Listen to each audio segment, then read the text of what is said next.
Dietro al piano rimborsi, presentato ad inizio gennaio da Veneto Banca e Popolare di Vicenza, ci sono le storie dei tanti risparmiatori che hanno perso tutto quello che avevano messo da parte nella loro vita.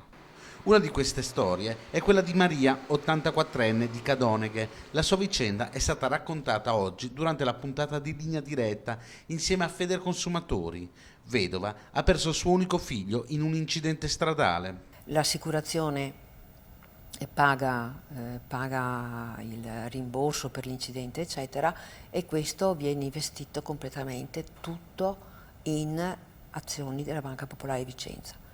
Voi capite che la signora, intanto Maria, non aveva assolutamente nessuna capacità di capire la differenza tra investire in un'azione. Ora, l'offerta della banca di risarcire il 15% del valore dell'azione negli ultimi 10 anni sembrano briciole rispetto ai sacrifici e al dolore di questa signora. La signora Maria non sarebbe in grado assolutamente di sopportare il percorso temporale del fatto di fare una causa.